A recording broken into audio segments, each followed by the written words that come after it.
Good morning.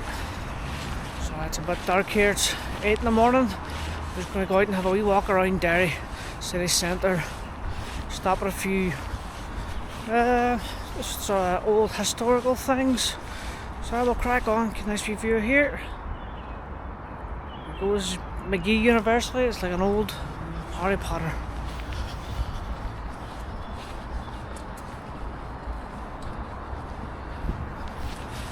There's like Hogwarts. Right, so we'll crack on into the town centre itself. Get a wee nosy. Let's go.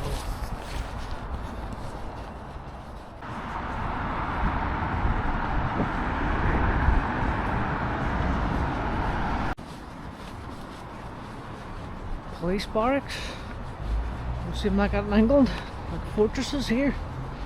Now you're not getting on there. It's funny because I got to England, you can just walk in through them. Some differences like that between here and England.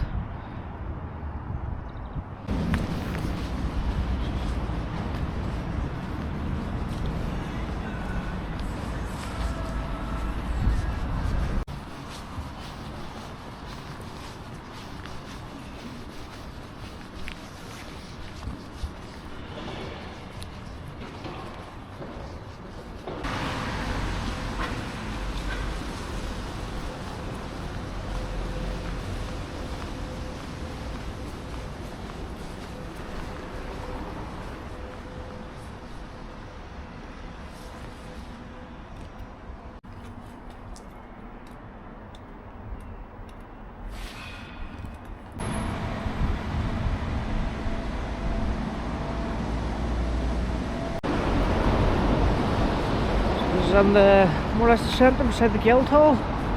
Lovely building. It's a shame not all the Christmas decorations are on, but you get the gist of it. She's looking lovely.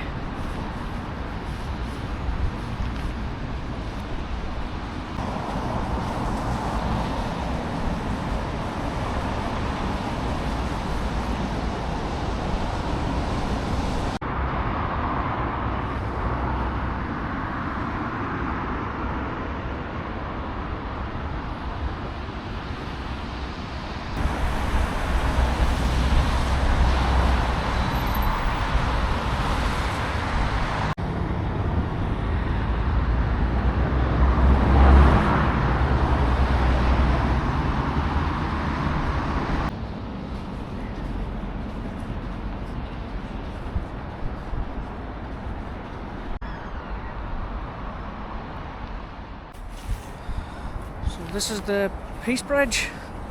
So it's supposed to like bring together the Catholics and Protestants. I think it was 2011 it was built. So it's like there's the Derry side and then there's the water side, which was usually Protestants, and the Derry side was more Catholics. So it's the Peace Bridge as they bring the two communities together.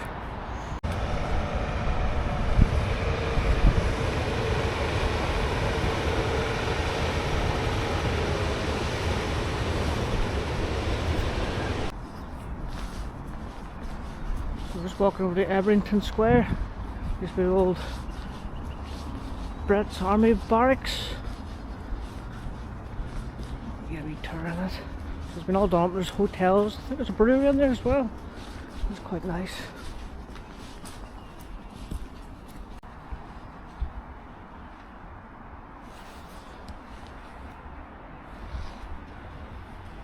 You can read that, but in memory of those from all nations who lost their lives in the Battle of the Atlantic.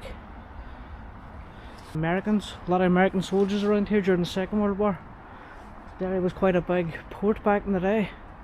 It's all gone mostly now. There you go.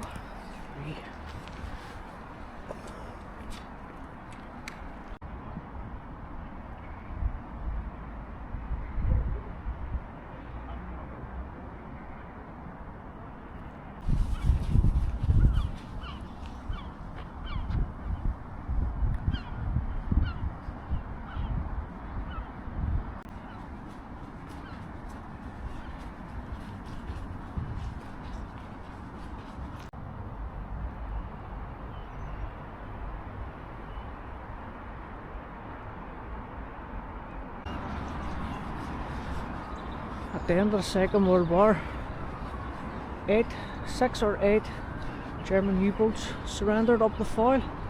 We've been a few miles out towards the mouth of the Foyle, going into the Atlantic.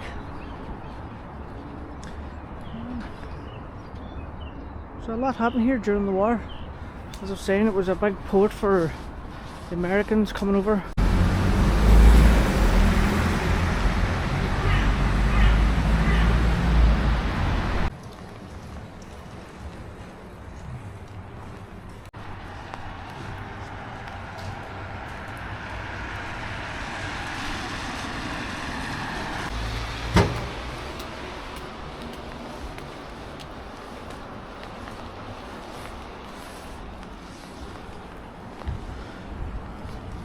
Right, so now we're on the Derry walls. So these walls are from the 1600s. Now over the top of here, during the siege of Derry, that's where King James, who was Catholic King of England, but overthrown because he was a Catholic, came to Ireland with a French army, and then just like Irish Catholics. And they came to this gate and they shot at him. That was the start of the siege. So that was the fountain on the left. It's like a Protestant area, and this more or less on the walls.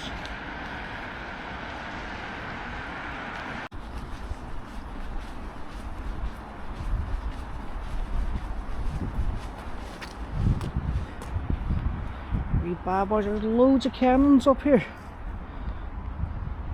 All refurbished and stuff. See the walls, really good condition. So we look over here. So over this side of the walls, we're looking at the Derry side. So we'll be predominantly Catholics. So you got the Brandywell, the Bog side, Craigan way up the back. On the right hand side there, you've got Rosemount. Did I get that wrong? Oh, Rosemount. And then there's the cathedral. Typical Derry weather again, it's raining anytime I get out with the camera. But you can still see it.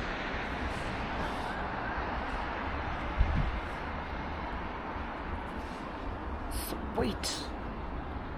Well, it's hard to pick a good time to come out and shoot something because the weather just comes and goes. So we just gotta get out there and get it done, regardless of what it looks like. I'll represent the place as it is for the most part. Gloomy. So just down there is the Bog side, and that was where Bloody Sunday was. Now you have the murals down there, we'll go down and have a look at them. There's Bloody Sunday, the Free Derry Corner, Civil Rights March as well. So there's a lot of history here in Derry over the centuries.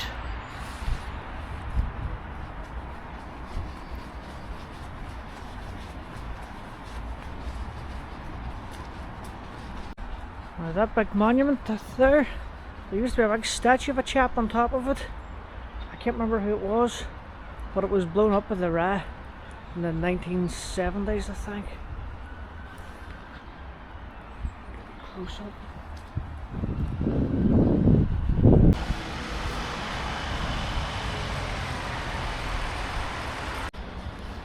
Very old church here as well. St Augustine's Church of Ireland. The gate's closed, but you can look in. But I'm pretty sure there's lots of people buried in there from the siege of Derry. Thousands of people would have starved to death. There's a plaque on there, and the 1600s, crazy.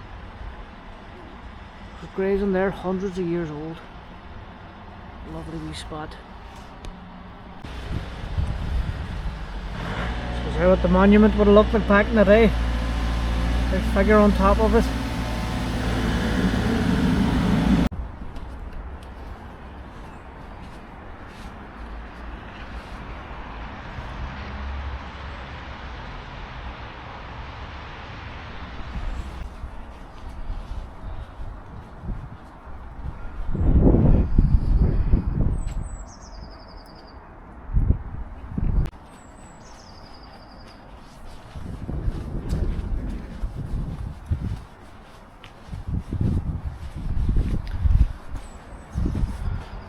So from this side of the walls we're looking at the water side, which back in the days was predominantly the Protestant side.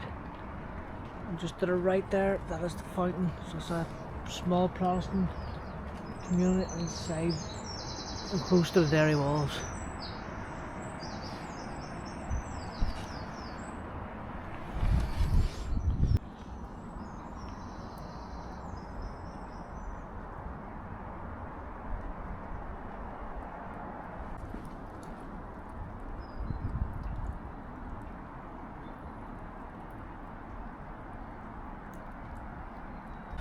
We have an RV watch out tower, a lookout tower. It's mad how well preserved these walls are. I think they're like the most preserved walls in Ireland, and I'd say up there in Europe as well. I'm sure there's been a lot of restoration, but everything's intact. Really impressive. But a lot of people come to Ireland and they never come to Derry. Derry is one of the most important cities in Ireland. The history. We're fighting for the English throne, the Catholic and Protestants during the Troubles, just any kind of Catholic uprising against the Brits. It's in the fountain, don't know if you could read that. It says Londonderry West Bank Loyalists still under siege, no surrender. So the Protestants were inside the walls during the siege of Derry. It was the Catholics who were trying to take the city.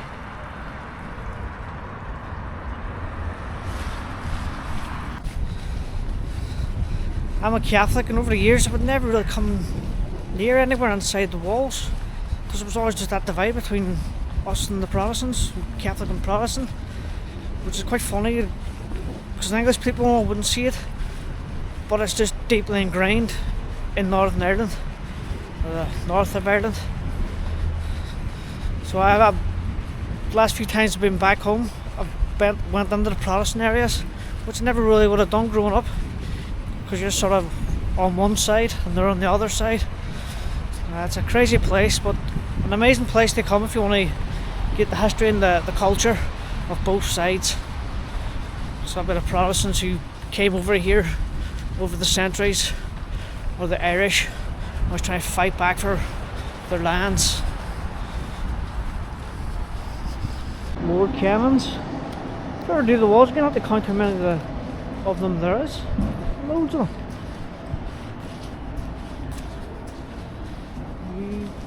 Gate Bastion.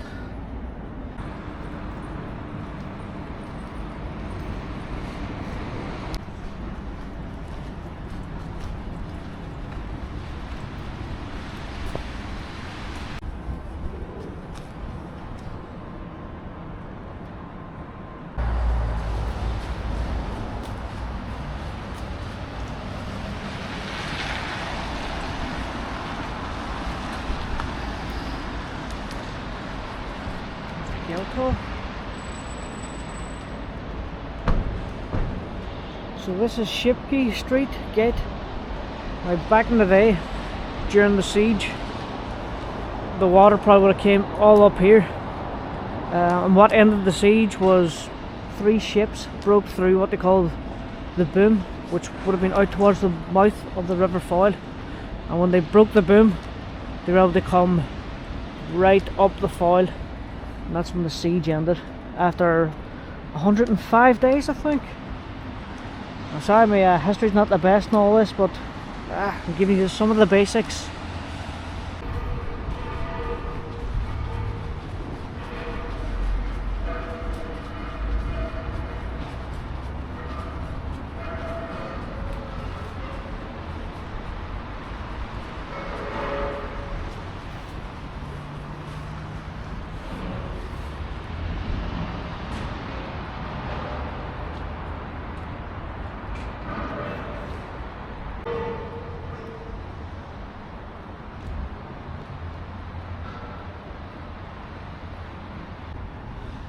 That's a picture of Shipkey Street, 1895. So that must be the original cannons there, 1600s. Quite amazing, really. Now it's funny, growing up, you used to drink up the walls. Well, the whole Derry would have drank up the walls when you're younger. But when you're young, you don't realise where you are, what you got, or the history of it. I'm quite mad, really. So much happened here, but you just get pissed at the weekend up here. Nice. That is the Tower Museum. If you're visiting Derry, that would definitely worth going to. The Undertones, famous band from Derry. A David King, who has the beats every time she walks down the streets. Nice one. There's that monument that was on about, the one was blown up. Like high up overlooking the Derry side.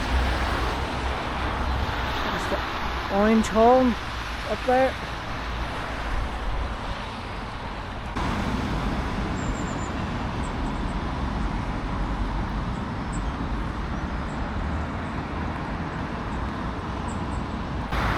We got Free Derry Corner.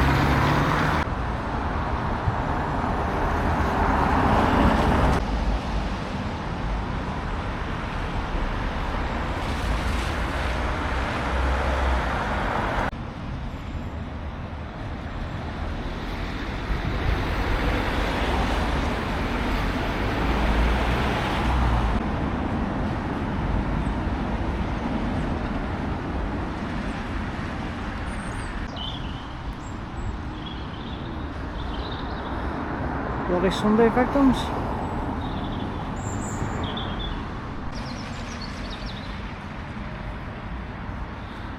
There's all their names.